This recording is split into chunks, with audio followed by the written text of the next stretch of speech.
you, Chapel, and thank you to the Bafaqi Studies for inviting me.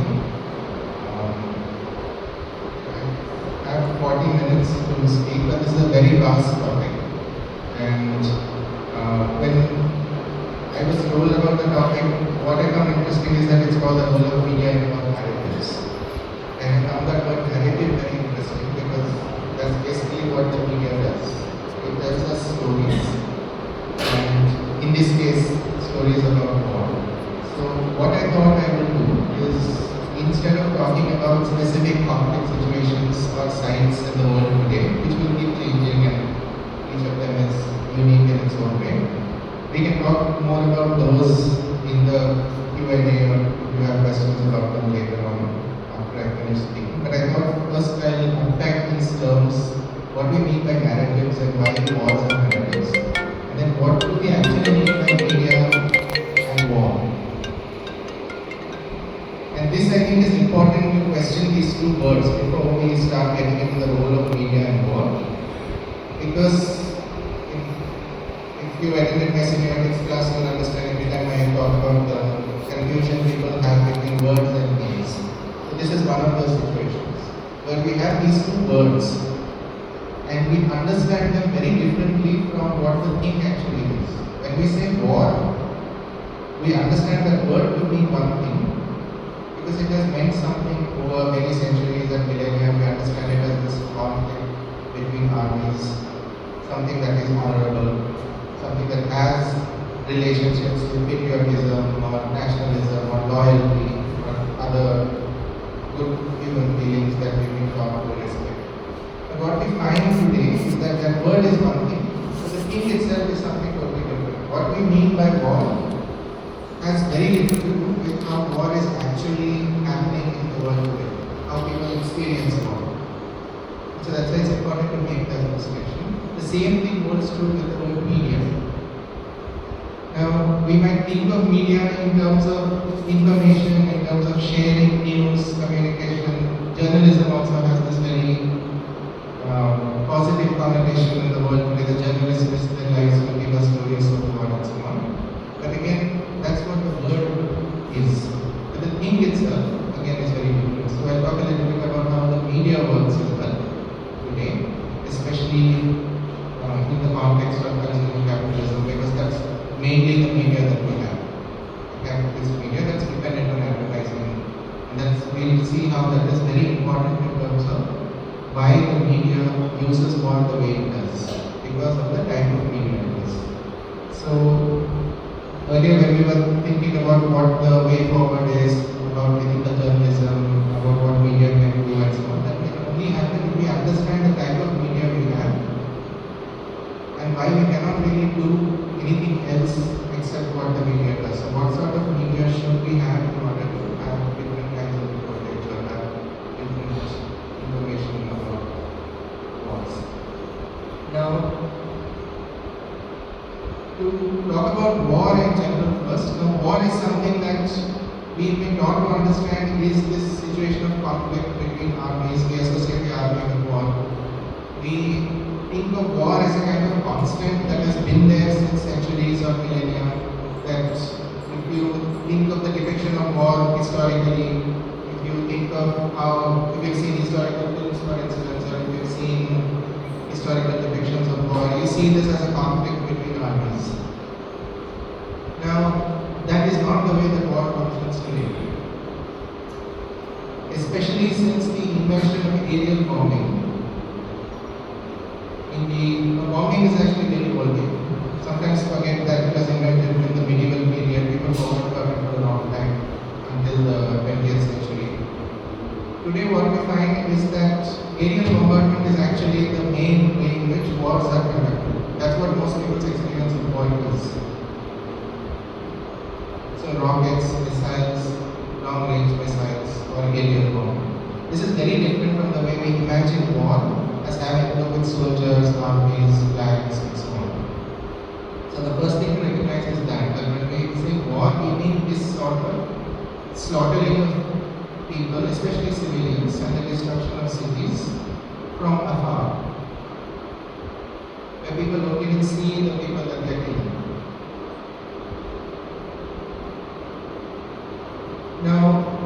This is not the kind of war or the discussion of war that we find when people talk about war, especially political scientists, theorists of war, talk about just war, or the theories of war, or what is permissible in war and what is not. We have the Geneva Convention that tells us how to treat prisoners of war, for instance. We have various treaties that countries have signed regarding how to behave on the battlefield. Now, these refer to a definition of war that does not really exist. Because what war today is simply the slaughter of civilians, especially the large-scale slaughter of civilians, simply because civilians are also seen as belligerents, as participants in the war. Now that's one thing to remember about war, and this is something that has been happening progressively since the Vietnam War, or since wars that the United States has been increasingly participating in since the latter half of the 20th century. This is a move towards making wars cleaner, in the words of the people who designed these weapons, or more targeted or more precise. The objective here is to avoid what we think of as war, which is the clash of armies or hand-to-hand combat between people, or face-to-face combat where you are forced to face your enemy, and to turn war into a kind of dehumanized machine-led technological killing, which is what it is. So think of, when we say war today, the role of media and war, think of that. That is what war is. It's a kind of technological slaughter. Now, that is how war functions. The second thing is, we also think of war, and this is the media also reports on war, as if it is an event or a series of events. We tend to think of war in terms of battles, in terms of situations of conflict in specific places and times. But again, what we find today is that war is basically a state of being. It's not something that happens once and then it is over and somebody wins. Generally, it is something that carries on for a long period of time, for years or even decades. And as long as that war carries on, people are always in a state of war. So it's helpful to think of war as a state rather than an event or a series of events. And this is not a new thing. This is something that was recognized early on, especially by the freedom fighters in India and elsewhere, when they tried to think of colonial occupation as a kind of endless war. The freedom fighter Bhagat Singh, for instance, who was hanged as a terrorist by the British government in the early 20th century, he has a very interesting petition that he writes, that he should be executed by military firing squad, because he was tried as a war criminal. In his letter to the government states, while he and the two others of his comrades were in prison, it simply states that if you have imprisoned us because we have engaged in this act of terrorism, what you are saying is that we are criminals in a war. What is that war? This is the war between an occupied force and the people you have enslaved. So war need not mean a military conflict in the way that we think. So if you can be tried as war criminals or terrorists as the British government labeled them, what they are saying is that this means the state of war exists. And so he writes that the state of war exists and it shall exist as long as people, or in this case he says the Indian masses are exploited, whether by you or by Indians after him. So this is something, it's a very interesting letter to read in terms of its language. And this is something that is useful to us to think about the state in which we exist today. We think we are in peacetime, especially sitting in this room here and so on. But we find we are actually surrounded by conflict. It is not always conflict of a clash of armies in the way that we imagine it. But a state of war does exist in places where we don't really imagine to be at war. So that's another thing I wanted to point out. One is how war is largely technological today, and the second thing is that war is almost a semi-permanent state. We are always in a state of war. We are always afraid, always under surveillance, anything might happen. So these two characteristics of war are important to keep in mind before we get to what role the media plays in it.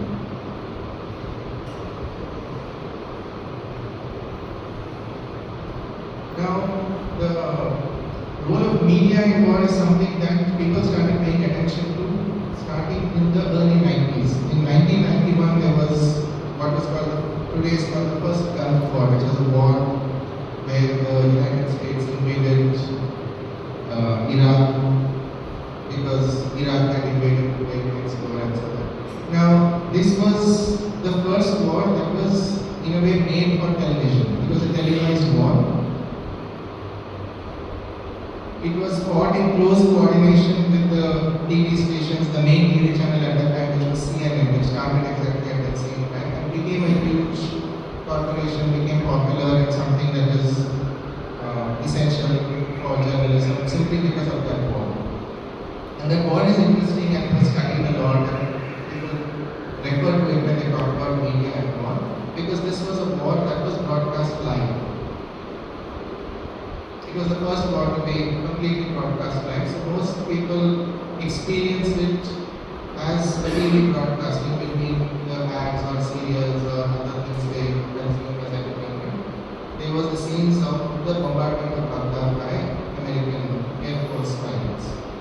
And this is how the war was imagined, this is how it was consumed. That war means you have these enemy cities with enemies living whose faces you don't see or you don't know. And they are simply bombed, obliterated by aircraft in a very clean way so that you don't have to see blood, you don't have to see any mutilated bodies. So this is the experience of war that people have today, or at least Americans have today. This influences also why war has become a media discourse. Because this is a way in which you can actually show war, and this is what war is. So in that sense, war is not that different from playing a video game. If you play those first-person shooter video games or war games, what is happening here is that the practice of war is imitating what these media products show. Now, this also leads to the reimagining of war itself by the people who are fighting. This is something that was many journalists noticed a very long time ago, even in the Vietnam War. When the Vietnam War was a little different because the reporting of the war was not controlled by the government the way it is today. So journalists were free to actually go wherever they wanted and report whatever they did. In fact, many people think that is one of the reasons for the public opinion, the kind of public opinion to turn for people in America to come out against the war was mainly because of reporting that was done without any state intervention. So we talk about that at the end, whether that is the way forward for war reportage. But what a lot of journalists found is that American soldiers had no idea how to actually talk to reporters. They did not know how to behave or talk about the war. You'll find that even today, if you talk to soldiers who fought in wars, it's very difficult to get them to actually talk about their experience. They will tell you stories in a way that you may not really know, but it's difficult for them to actually make you experience what they went through. My own father, for example, was a soldier who fought in 2 wars. It's very difficult to get him to talk about what he actually did. And you'll find this with most people who actually have fought in wars. So the stories of war come to us from journalists, people who are skilled at creating narratives and so on. Now what these journalists found in Vietnam is that the soldiers were very awkward talking about what they were doing when they were interviewed. They didn't know how to actually explain. So what they would usually do is fall back on imitating what they thought soldiers should do. So what the journalists found is that these soldiers were behaving like the soldiers in films they had seen about World War II, which was the big war they would consume on media up to that point. There were a lot of films and stories about World War II. And so these journalists would kind of paraphrase the dialogues, talk about war in ways that the films would talk about the war. So already there was this idea that the only way to talk about war is in terms of its mediatization. That means its transformation into a media narrative. Because today when we talk about war and war narratives, that's basically what they are. They are stories being told about a situation which may or may not not give us the experience of that situation. Because at the end of the day, it is still a narrative. And a narrative doesn't really, a war is not a narrative. If you've experienced war, you know there is no story, you cannot turn it into a story that you will tell, because it's an experience that cannot be told. In that sense, it's a little like death. It comes as the final thing. You can't really tell people what it is like. So the only way you narrativize it is to invent a kind of story of the war that may or may not have anything to do with what actually happened, but works as a story. So when we say war narratives, that's what we mean. Now, after the Gulf War and the increasing what we call the embedded nature of media within the armies or with soldiers, which is what slowly started happening. Because after the Vietnam War, the US government realized that this would not be allowed any longer. Journalists cannot be allowed to go into war zones and report whatever they see. Because that will lead to a certain kind of horror and revulsion among the people who are consuming the news. Because war is, after all, a very abnormal, unnatural thing. And you wouldn't want to see stories about it. The moment you actually see stories of war or know what is happening there, it leads to a feeling against what is happening, a revulsion, simply because we are human beings, regardless of whatever your national oil is. So to stop this from happening again, to make sure that the state has full control over the slaughter that it engages in, because the Vietnam War was also full of a lot of this kind of technological slaughter. The US decided that after that, any reporters who were reporting on war would have to be part of the army that was waging that war.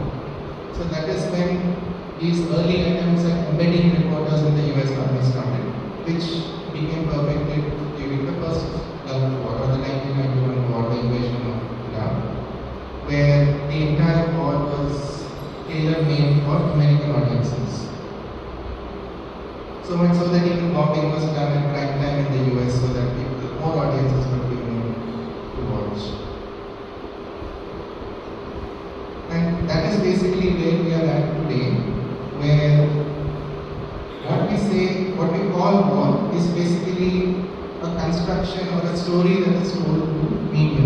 It's very difficult for us, unless we've been through or lived in a war zone or in a battlefield or have been subject to military attacks. It's very difficult for us to actually know what that means, what that feels like, or to explain to other people what that would be like. And so what we are left with are stories that replicate what we think war is.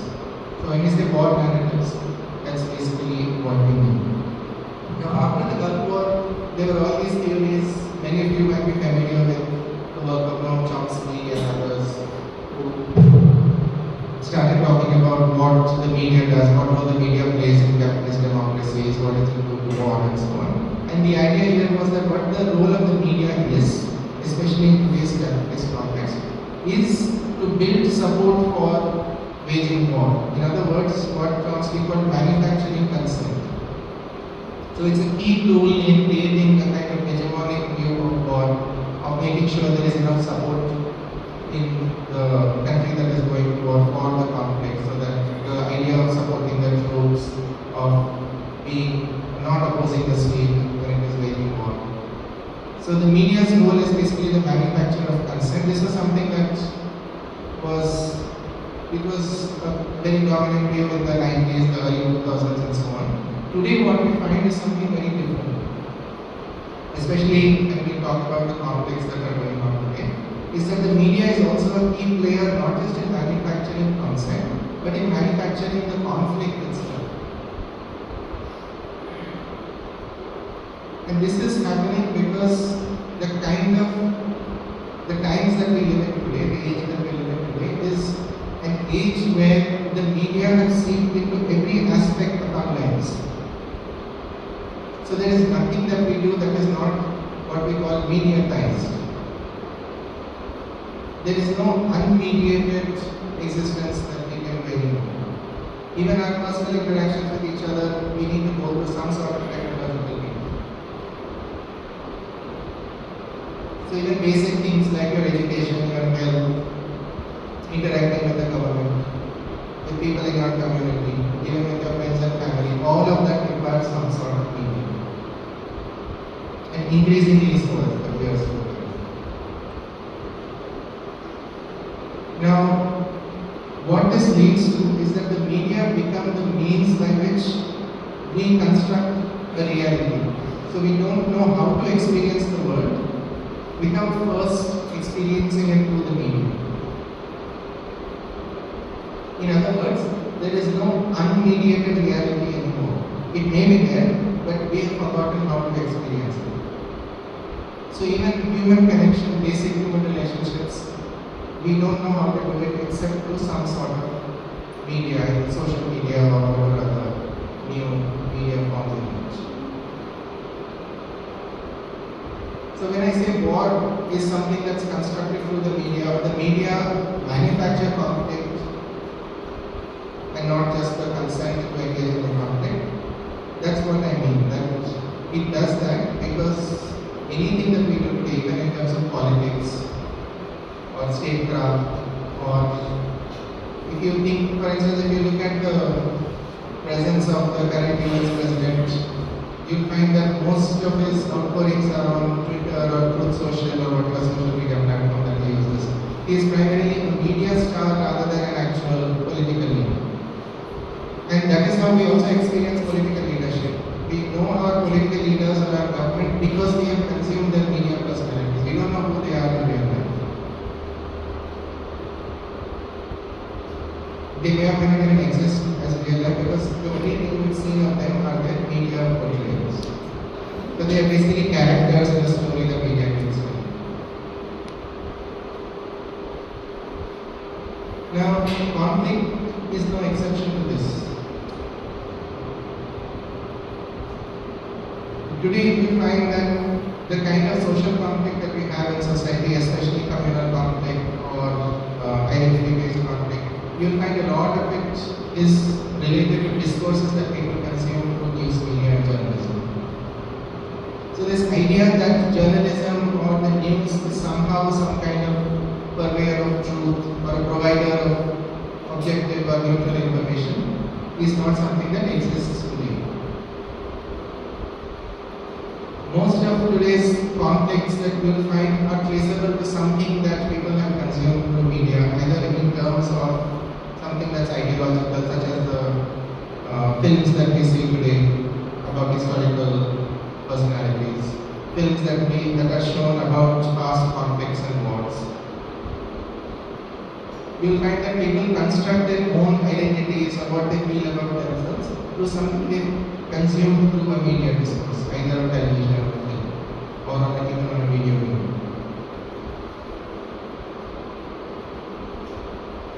So much so that even human feelings, for instance, the idea that you should feel proud of something or insulted by something, or what is very common today, that whether your sentiments are hurt or not, or whether even you have sentiments about that thing or not. All of these are something you'll find people double check with some kind of media discourse. Which means that people are not really sure of who they are, what feelings they have, what sentiments they have, whether they should be heard or not, without actually referring to some kind of media discourse. So the media is so powerful that it actually constructs an identity for us, not just an outside reality that it constructs anyway, but also our self-identity. Without constant media consumption, these days it's difficult for people to tell others who they are, what is their identity, how should they behave, what are they supposed to eat, drink, what are they supposed to wear, or what are they supposed to speak. All of these are in some way constructed for them through media discourses. And so again, it's no surprise, it's not an exception that conflict itself is something that's constructed by media today. So when we say role of media in war, it's important to see this kind of intimate relationship. Media are not limited to simply reporting on something that anyway exists, but it plays an active part in constructing that conflict in the first place.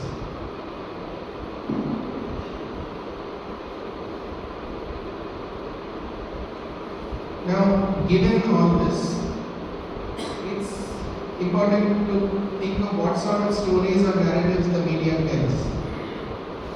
When it says war, or like we say narratives of war, what exactly are these narratives of? Now you will find that war in media is usually a kind of placeholder for something else. Wars are not reported on because the conflict is taking place between two actors.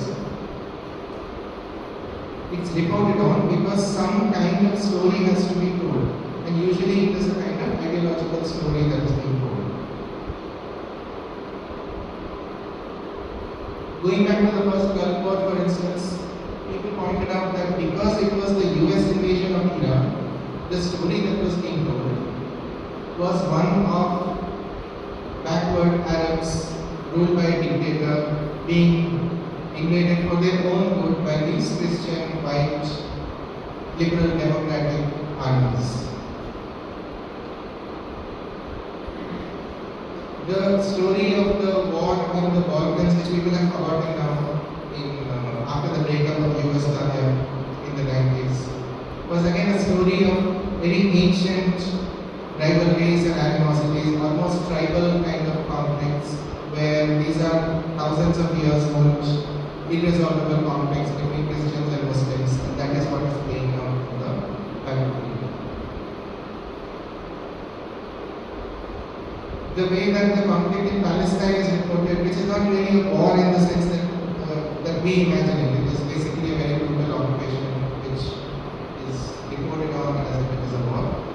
But you will see that the same tropes of backward Arabs being ruled by very enlightened, Western-oriented Jewish state is the story that is being told. The story is not of the conflict or of war. This is the actual narrative. The conflict appears as a kind of placeholder for this. You need something to carry this narrative forward, and so the conflict exists as part of this story. Many of these kinds of occupation, whether the occupation in Kashmir or the conflicts in Northeast India, you will find they are actually stories about something else. That the conflict that is being reported on is only there to carry that story forward. The story is an ideological story. Sometimes it is a story that is Orientalist in nature, sometimes it is Islamophobic, sometimes it has other connotations, but whatever the ideology or the content of that story, the conflict exists because that story has to move forward. And so when we think of media narratives of war, it's important for us to ask this question: why is this being reported? What is the actual story being told? And that's when you will understand why the reportage takes the way it does, or it goes the way it does. If you look at the conflict in the Russian invasion of Ukraine, for instance, you will find it's very similar to the US invasion of Iraq, that there is a dictator who is very evil, who must be defeated, therefore the US has to help this Ukrainian government to repel the invaders. The story is not always of battles that take place or of the actual military actions that take place on the ground. Those exist as tropes or again placeholders for this larger narrative that has to be put forward. Maybe when you have questions, we can talk about many more examples of this kind. That when we say media reportage of war, we always find that there is some other story that is being told to the story of the conflict. Now, in our context, the story is usually one that is sometimes anti-Islamic tone because that is the prevalent discourse among liberal capitalist democracies in the world today. In fact, we find that the recent conflict in Palestine has kind of exposed this facade of freedom of speech and expression, or this facade of a kind of liberal tolerance that many liberal democracies used to have, that it acts as a kind of limit for that ideology of tolerance. And we see this coming back of old Nazi loyalties, of a kind of discourse that we thought had disappeared from Western liberal democracies, coming back in this context. So this alone tells you that this is not really about the conflict as such. The media reportage of war is never about the war. It is always a different story that's being told, and it's for us to ask what that story is. Even in the many conflicts that the Indian state is engaged in, we don't really believe we are at war. We are technically at peacetime right now. There is no war going on, but we know we have huge deployments of troops in many parts of the country, not just in the borders. Many of our troops in the form of paramilitary forces, for instance, are there in many interior parts of the country. Even on the borders, what is happening is not really a situation of war in the sense of conflict between armies, but a continuing, almost endless kind of siege or occupation that goes by the name of war, which is why we have so many troops that are deployed along the borders. Now, even when these or whatever happens on the borders is reported, there might be attacks on troops, there might be what are called terrorist attacks or military attacks. You will find that the story of the attack is again a stand-in for something else. In today's context, it's usually a stand-in for something that is anti-Muslim or anti-Islam because that is the ruling ideology. But it could be anything else. In earlier times, it was just simply something that is anti-communist or anti-Naxalite, or something that simply preserved the sanctity or the dominance of the state. But because the media cannot say these things ideologically and openly, it takes recourse to the reportage of conflict, where there is a semblance of neutrality or objectivity. But in terms of what is being reported and why, you will find that it's being done in order to tell a particular kind of story.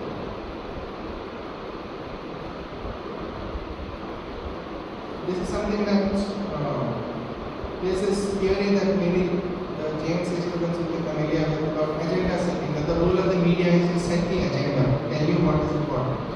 This is a very important thing when we come to think about war. That the media may not tell you what you should think, but it does tell you what you should think about, what is important, what counts as conflict and war and what doesn't.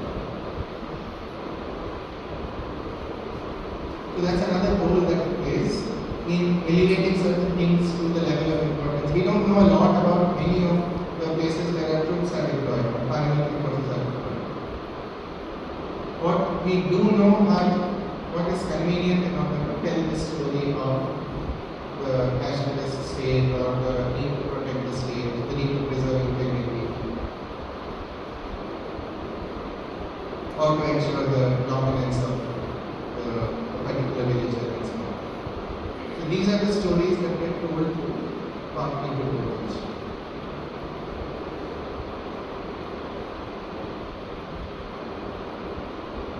Now, before I came here, I thought of talking about many different sides of conflict where we see different kinds of reportage taking place, what is common among them and what is different and so on. But there are so many sides, especially things that are going on today, things that are just, that are still on a kind of slow burner. Today, for instance, the Russia-Ukraine war is kind of, we don't know where it's at because now Donald Trump is friends with Vladimir Putin, so maybe tomorrow we'll see a peace deal. So it's not something we can make sense of in terms of what is going to happen and why it is happening and what was the conflict about in the first place and so on. So that is one side of the war, the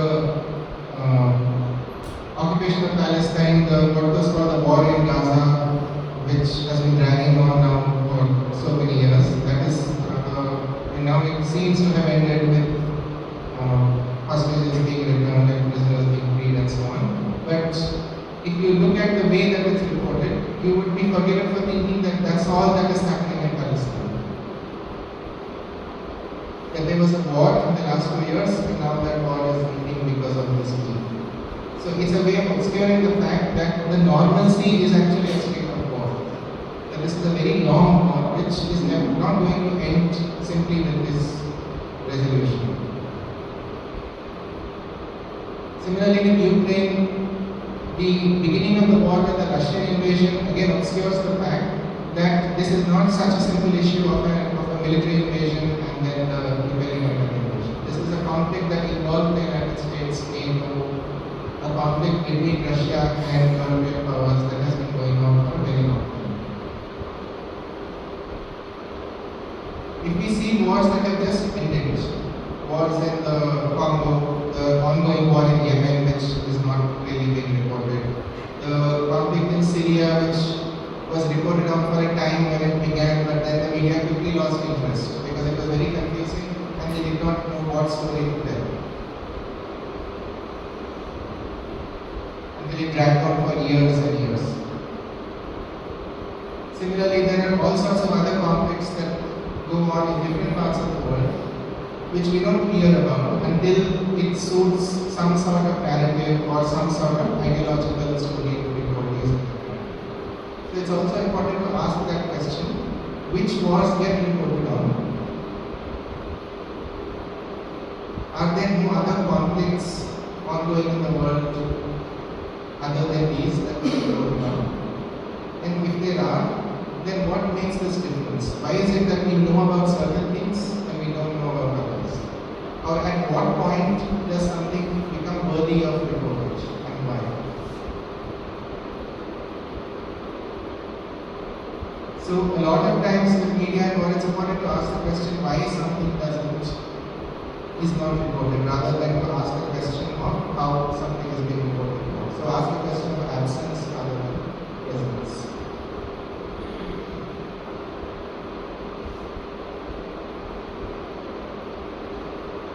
Maybe I'll talk briefly about what we can do to avoid this, or whether this is something that's inevitable given the state of media today, and then we can talk about immediate or specific situations, questions.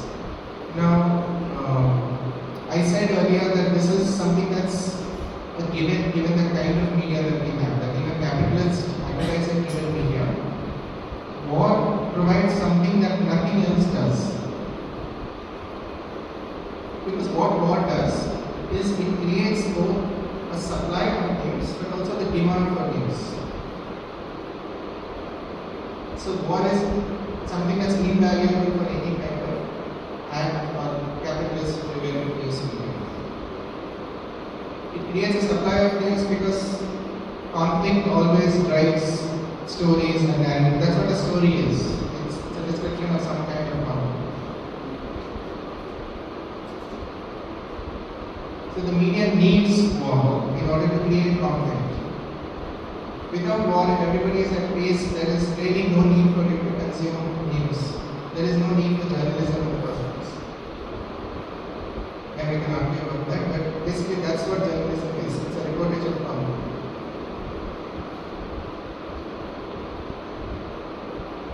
Now, it creates demand in the sense that people will want to know more things if they find something abnormal going on. So war always creates a demand for news. You'll see people who never actually read a newspaper or are interested in the news suddenly start consuming news if they hear about some war or something that their country is engaged in. Suddenly the whole country is interested in knowing what is happening to the troops, what happened to the soldiers. So war is something that's guaranteed to create a demand for news media or for news marketing. So in that sense, it's something that the media loves because nothing else creates this sort of supply and demand together. Now the only way to get out of this kind of a poisonous relationship between media and war is to remove that link between media and the market, between capital and advertising and the media. Because if the news media has no need for this kind of advertising driven or the money that comes from advertising, it will not have this incessant need for new content.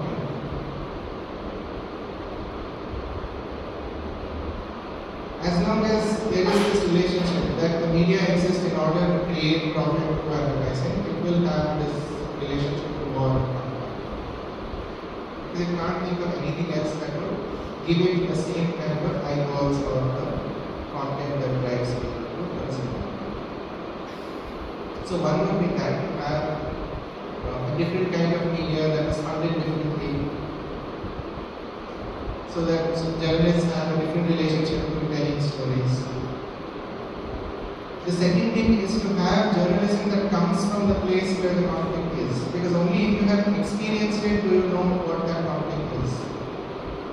Today a lot of war reportage is basically reporters flying in from metropolitan cities, maybe staying in a hotel close by to where they think the conflict is, and then reporting a kind of second-hand view of what the conflict is, or being embedded with soldiers or armies to give their point of view of war and the conflict.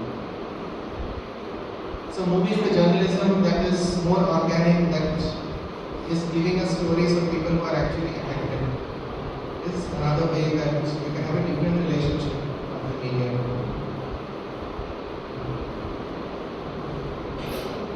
And finally, remember, all of this starts because the state and the media have this very cozy relationship.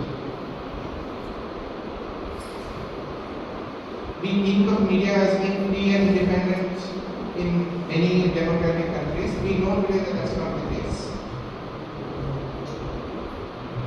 The journalists are beholden either directly or because of ideologies and some sense of loyalty to the governments and the states that control the media in that country. So unless you have a media that is truly free, for instance, in the Vietnam War, the fact that the state forgot to control these journalists or thought they would not have the effect they did, that's the kind of journalism that we need in order to again have a different sort of reportage, where journalists are not loyal to or beholden to any state or any government, so that they are not there to tell the story of the ideology that they represent, but the actual description or experience of the conflict. Okay, maybe we will stop here and we can talk more if you have questions about escalate reportage or conflicts. Yeah, more than superheroes or saving society or whatever, the bigger idea there is that there is an us and them in a war, and what the movie wants you to do is to identify yourselves with whatever New York City or whoever is being attacked. The fact that the people who are attacking in these films are usually have no relationship to reality either. If you, for instance, if you take superhero films or films where monsters are attacking cities, the Godzilla films or King Kong films, these are in some way some sort of subconscious representation of what you think of as the enemy. That it is so inhuman or subhuman that it is not even worth responding to as a human being.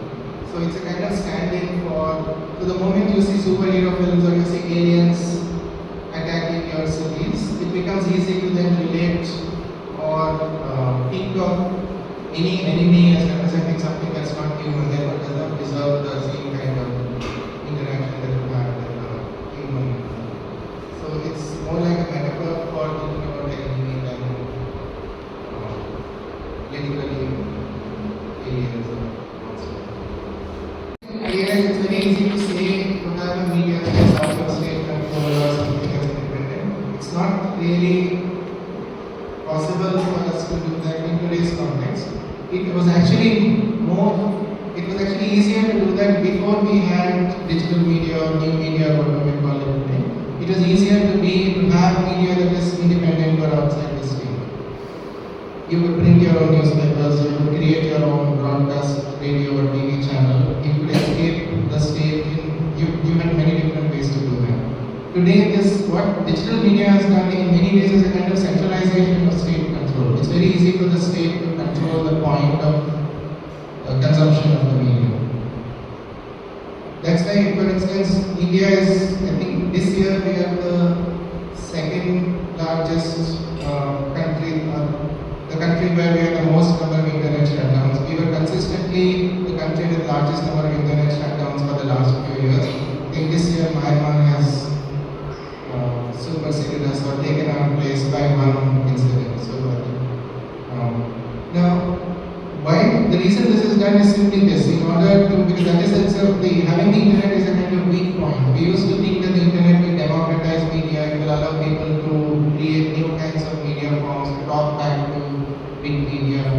create alternative discourses and so on. What we find is that it's very easy for the state to simply cut off the internet or shut off the internet.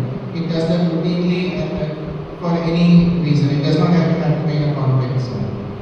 It does it at its whims and fancy. So that's something that tells us that depending too much on digital technologies or new media is also not a solution. It is perfectly possible to have older forms of media that escape state control. For instance, dissidents in the Soviet Union or the Eastern European dictatorships used to have newspapers, print magazines that were produced while escaping censorship or state control.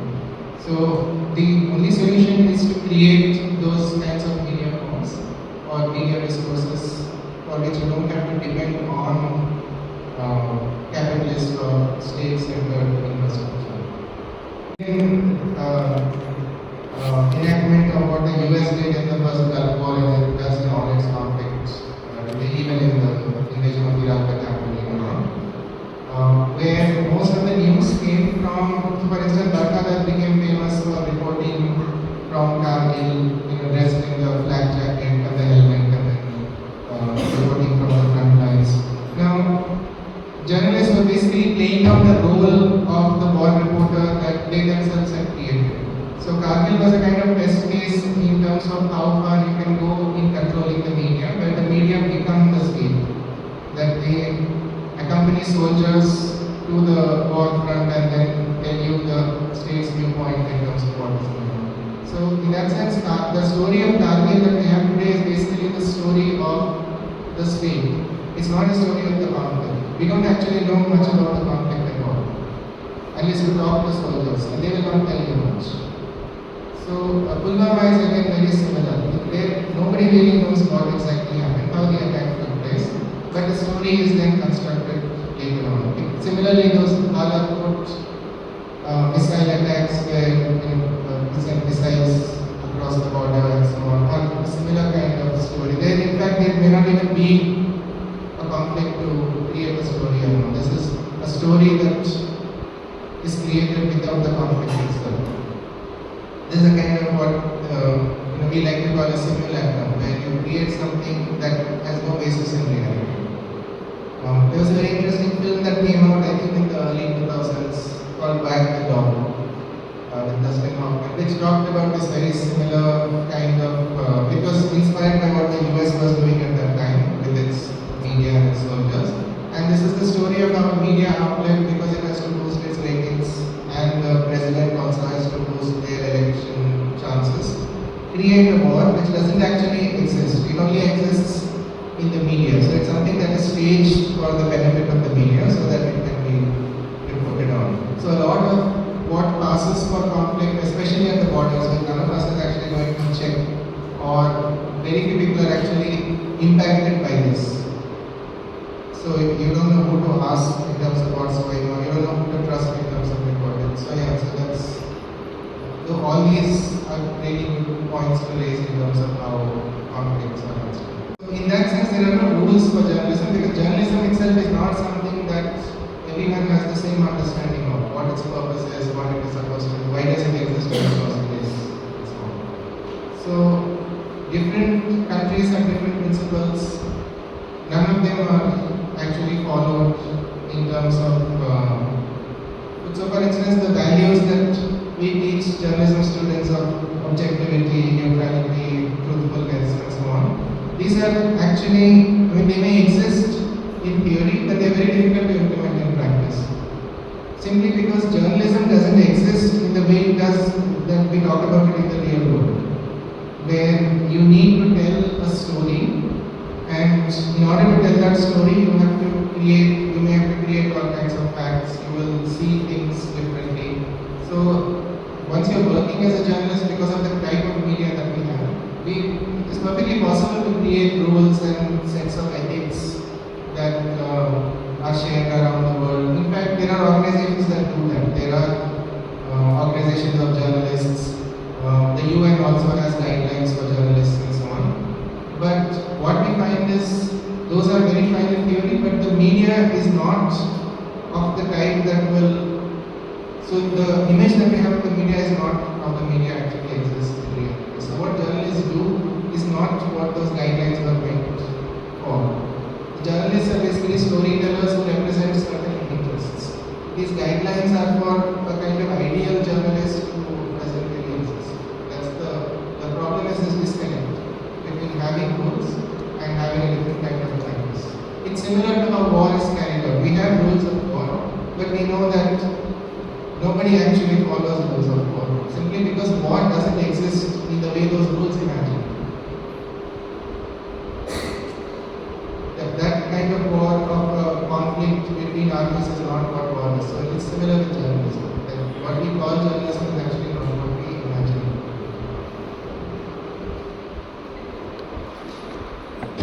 And first, the other is this idea of fact checking, which is something that acquired kind of importance very recently. In the sense, journalists were always subject to fact checks, but by their own organizations. Fact checkers used to be employed by newspapers and TV broadcasters to double check things that before they were being reported. Today, fact checking has taken on a much greater importance and is something that we have professional fact checkers who look at social media and so on, because it's understood that everything that is put out on, especially on social media, is a lie. Therefore, you need fact checkers to kind of balance out and tell you the truth. Now, in a way, I'm glad that Zuckerberg doesn't have fact checkers on Facebook anymore, because it kind of makes the media more truthful in a way. Because earlier, the fact checking acted as a kind of smoke screen to tell you that okay, this is correct because it is being fact checked. It didn't really get to why this was being put out in the first place, or what the ideology behind this was. It only, fact checking in that sense is a very limited kind of activity to tell you if something happened or not by records to other reports about the same thing. So it's not that big powerful tool that we think it is. So in a way, it's better that social media doesn't have it, so that you can counter it with, people can counter it rather than the organization itself. Now, censorship is a whole other matter, because all media is subject to censorship. Now, Indian media, of course, has always been censored. We don't really have a law of free speech or expression, though we think that we do. But media has always been subject to censorship in many different ways, either direct censorship by the government, or through the withholding of funds, or advertisements, or promotions, and so on, indirectly, or censorship by the market, by withholding of advertising and other funding sources. Now, we used to imagine that censorship is different or of a lesser degree in what we used to call advanced capitalist economies or liberal democracies in Europe and the US and other countries. Today we know, especially after the reportage of Palestine and what has happened after resistance movements have protested in these countries, that was also a farce. That there exists direct state censorship in all of these countries, and so it's a fact of life that media will face censorship. That any kind of media that is regulated by the state will be censored by the state at some point or other. That there may be periods where you will have free expression